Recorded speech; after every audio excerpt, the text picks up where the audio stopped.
Bom, vamos falar um pouco sobre o uso da crase.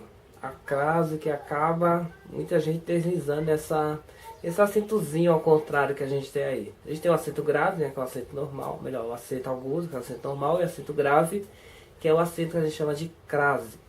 Então, o que é esse tal de crase e como que a gente utiliza isso aí no texto no dia a dia? Na verdade, é um recurso linguístico também, que ele quer marcar que naquela situação, naquele local, tem um artigo e uma preposição contraída, ou seja, você juntou as duas numa só e colocou o acentinho para marcar que tem duas, vamos dizer assim, duas palavras diferentes, né, mas que foram juntadas numa só. Então, quando que a gente utiliza a famosa crase? A gente tem uma regrinha fácil, né, que é uma, vamos dizer assim, uma dica de vestibular, de cursinho e tal. Vou a, volto da, crase a. Vou a, volto de, não a crase, ok? Então, guarde isso aí. Por exemplo, vou à Bahia, contrário fica, volto da Bahia. Então, nesse caso, vou à Bahia tem crase, porque a gente tem a regrinha do de e do a.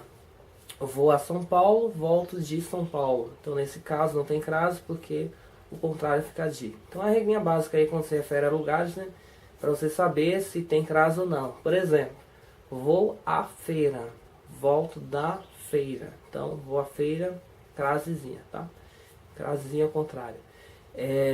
Outra regra que a gente tem, né, algumas expressões fixas, elas têm necessariamente a crase. Por exemplo, às vezes, à medida que, então você vai ter aí sempre o usinho da crase nessas palavras aí, nessas expressões. À noite, a gente tem também a antes de horas, né, horas marcadas, às 8 horas, às 2 horas, você vai ter crase aí também nessas expressões. Nunca utilize a crase antes do pronome ela, ele, claro que ele não, porque ele é pronome masculino, né? Então esquece isso aí. Antes do pronome ela, você não utiliza a crase. Você não utiliza a crase também antes de alguns pronomes indefinidos, como algum, nenhum, nenhuma, alguma. Então, não utiliza a crase também antes de verbo, né? Então, verbo, nem pensar, está a chamar por seus pais. Então, a chamar nunca vai ter crase, porque chamar é verbo, ok? A gente vai ter também outra regra, você não vai utilizar a crase antes de palavras masculinas, como a gente já falou, né? Palavras masculinas nunca utiliza a crase, então essas são as regras aí de usar. Vou a, volto da, crase a, vou a, volto de, não a crase, ok?